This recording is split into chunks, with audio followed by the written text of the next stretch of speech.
This situation can't continue.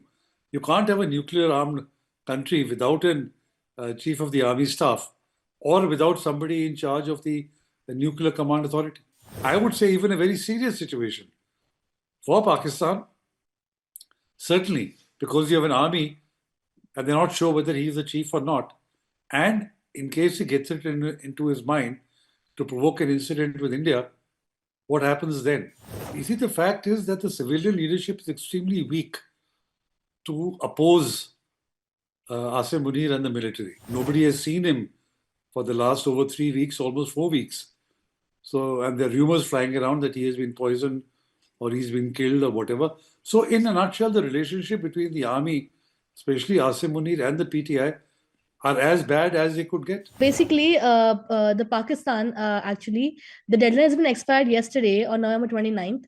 And it's been like whole 24 hours, and they haven't yet decided who will continue as the defense chief. The question is, would Asif Munir would continue to in his position as the army chief? Yes. Yeah, that's the interesting thing, and that's why there's a lot of debate and controversy on it, because his tenure finished yesterday. And as per the amendment, the 27th Amendment to the Constitution, there is now a Chief of Defence Force, and the term of the Army Chief will be coterminous with the CDF and runs for 5 years. But there has to be a notification. You see, I'll read out the provision of the Army Act, which was modified. Provided that for the first appointment of Chief of Army Staff, concurrently the Chief of Defence Forces, under Article 243 of the Constitution, the tenure under this section shall commence from the date of notification of the said office. Now, because there is no notification issued yet, so then the obvious question is that Munir would have retired yesterday. Now, some people feel that there is a controversy. This is very clear that only from the date of notification can he continue as Army Chief and Chief of Defence Forces. But some people feel that the Army Act was also amended in 2004, under which the tenure of the Army Chief was for 5 years. So he's done 3 years, 22 to 25. He has another 2 years to go. So they feel that no new notification is actually required. Now, this is controversial. And we don't know which way or how the judiciary will look at it or how the government will look at it. But the fact of the matter is that this makes his position very tenuous. At the same time, there are reports that there are other generals in the general headquarters and within the top echelons of the army who are now jostling for position to become army chief or to become, there are 2 new posts of 4 stars that have been created. So all in all, this is a very messy state of affairs. And if the fact remains that he is no longer the army chief, then you have a situation where Pakistan doesn't have an army chief, and even the nuclear command authority, which was supposed to be under a new post of Strategic Forces Command, that is also not there. So it's an extremely strange situation that Pakistan is under at the moment. So what do you think is going to be the repercussions of this? If this continues for more 2-3 days, maybe a week, if they are indecisive on who should continue, what do you think should be the repercussions of it? No, there'll be serious repercussions, and I don't think so it can continue for that long. You see, very smartly, the Prime Minister, he had gone to Bahrain, and from there, he pushed off to London. He's supposed to be in London for 3 or 4 days. I don't know whether he's come back or when he will come back. So he is deliberately staying out of this because he clearly doesn't want to issue the notification giving Asim Munir 5 years as Army Chief and as Chief of Defence Forces. So he thinks that by keeping away from Pakistan and not having to sign the notification, he can escape the consequences. But this situation can't continue. You can't have a nuclear-armed country without a chief of the army staff or without somebody in charge of the nuclear command authority. So what kind of effect would it make on Pakistan's you say on the justice, or maybe whatever the defense services are happening, the basically the whole of army, and we just had Operation Sindhu few months back, and if such things happen, how would you think they'll deal with this? But that's a good question. Nobody knows. In fact, you look at it the other way. Just to prove his utility and the fact that he must continue and the notification should be issued, he could provoke an incident. Even though legally, technically, he may not be army chief, but he could still provoke it. Who's to challenge him? So it's a very unsatisfactory situation. I would say even a very serious situation for Pakistan, certainly, because you have an army and they're not sure whether he's the chief or not. And in case he gets it into his mind to provoke an incident with India, what happens then? So it's a dangerous situation.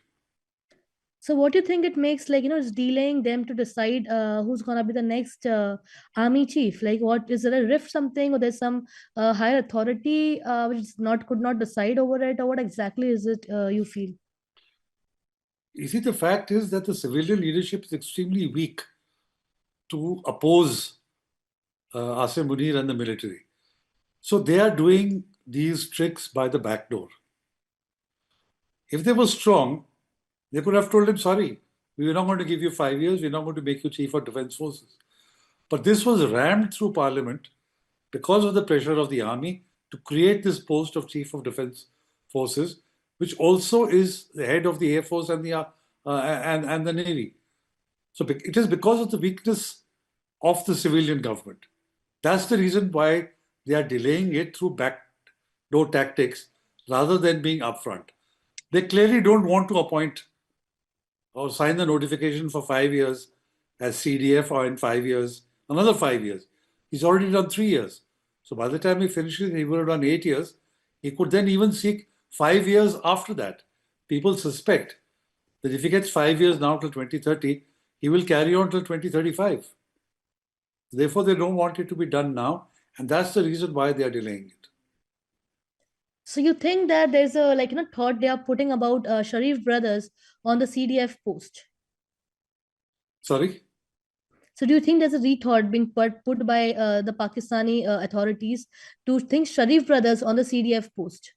No, there can't be a rethink because the constitutional amendment has already been passed. And all of them voted for the constitutional amendment, including the Sharifs. So even if they have a rethink, they are trying to sabotage it through the back door. Not directly, not openly, because the constitutional amendment has already created the post of the CDF. So what is the current status of rift between army and the PTI led by Imran Khan? So, there, as you know, Imran Khan has been languishing in jail since 2023. And largely it is believed due to the personal animosity between Asim Munir and Imran Khan. When Asim Munir was DG ISI, for reasons that are debatable, Imran Khan had him removed as DG ISI. And Asim Munir has not forgotten that humiliation. So now that he is in power, he's made sure that Imran Khan is out of the equation and kept in prison, and he will continue in prison so long as Asim Munir continues to be the army chief. There are some reports, of course, that his health is in jeopardy, and nobody has seen him for the last over 3 weeks, almost 4 weeks. So, and there are rumors flying around that he has been poisoned or he's been killed or whatever. So, in a nutshell, the relationship between the army, especially Asim Munir and the PTI, are as bad as they could get. So even Imran Khan's sister had threatened and said that even if it touches hair, there will be serious repercussions of it. What? How do you see this? Is there a rift, difficult situation in Pakistan internally? Yeah, because, as a sister, she's worried and concerned about the health of her brother.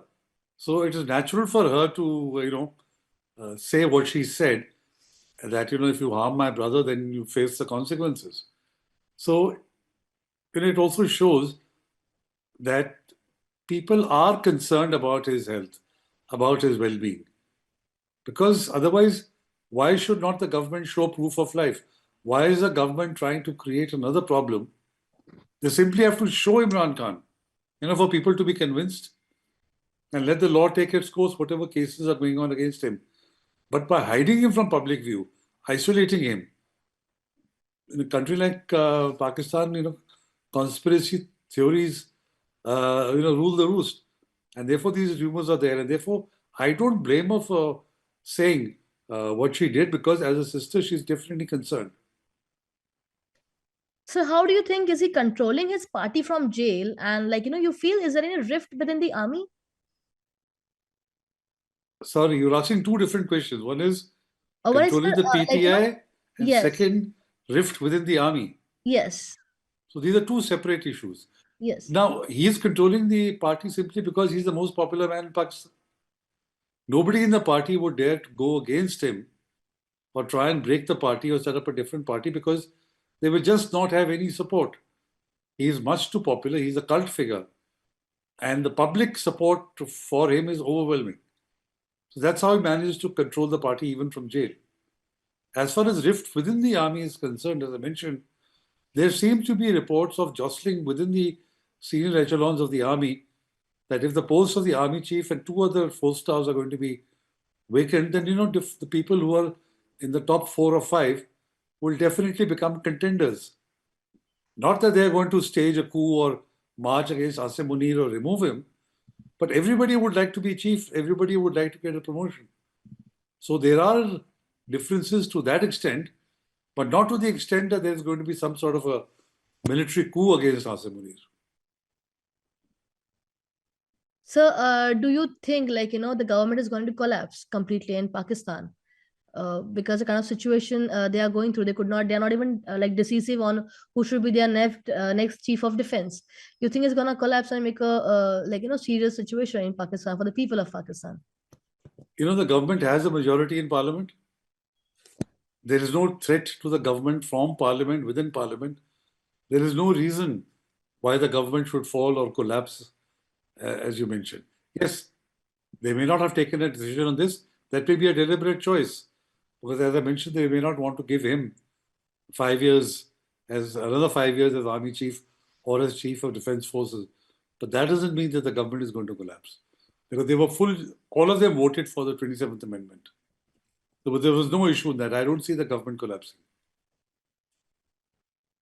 So what would you put more about the Asif Munir's, as a chief of defense, whatever years he's been spent, what do you think kind of a character he is? Can you just repeat your question simply? What are you saying? So I'm saying a chief of defense is Asif Munir, right? So the kind of tenure he has led, would you want to shed some light on it? What kind of person he is, or what kind of officer he is? No, he's certainly like, most army chiefs of Pakistan. He's authoritarian. He believes in unity of command, that he's the person in command and in control. Earlier, he had control of the army. Now he has control. He will have control over the Air Force and the Navy. So that is something which neither the Navy nor the Air Force will like. So we'll have to wait and watch and see what kind of a relationship he develops with the Navy and with the Air Force, because they would not like their commands to be undercut. But what he has come out, that he believes in unity of command, that is, and he is on the top and everybody else follows him and listens to him. So this is second last question I'm asking you. Now the delay in appointing a CDF, you think it's gonna impact Pakistan's nuclear command and control architecture completely? It will impact it in the sense that it will become a one-man show, because the person who is appointed as commander of the nuclear command will be a nominee of the army chief. He will recommend his name to the prime minister, who will then appoint him. So he will report directly to the army chief. So to that extent, the nuclear program of Pakistan will become a one-man show. There will be less consultation. There will probably be more aggressive posturing. So it will be totally under the command of Asim Munir. So from an Indian viewpoint, I would ask, could a more integrated Pakistani military structure alter the balance in joint operations or intelligence coordination? We don't know how it will work, because You see, when they were the chairman, Joint Chiefs of Staff, he coordinated all the three services. He was not sitting on the top of the Army and the Navy. Now you have the CDF, who will be sitting on top of the Army and the Navy. So we don't know how that interpersonal relationship, how this will work, and whether there'll be jointness or not, or whether there'll be rivalry. We'll have to wait and see how this will actually work out in practice. So as we are seeing, like, Pakistan is saying that, claiming basically that CDF will have greater authority over PF and Navy. How feasible you think is this, considering the historical dominance of the army? No, historical dominance of the army has dominated within the army itself, and it has taken decisions for Pakistan without consulting the Navy and the Air Force. In both in 65 and in 1971, the Air Force and the Navy were not consulted. But the army did not control them. The army was not sitting on top of them. Now, under the CDF system, it will be. So, as I said, how it works in practice will have to be seen that, does it work well? Does it not work well? There's a lot of friction between the other two services and the army. So, we'll have to wait and see how that actually works in practice. So, do you see signs of institutional disagreement within Pakistan's military leadership over authority distribution between the Army, Air Force, and the Pakistan Navy? As I said, you're repeating the question. As I said, there will be friction. Nobody would like to give up his command. I mean, who's the commander of the Pakistan Air Force? He likes to believe that the Air Force is his preserve. He doesn't want somebody else to come and sit on his head. Similarly with the Navy. So we'll just have to see how it works in practice.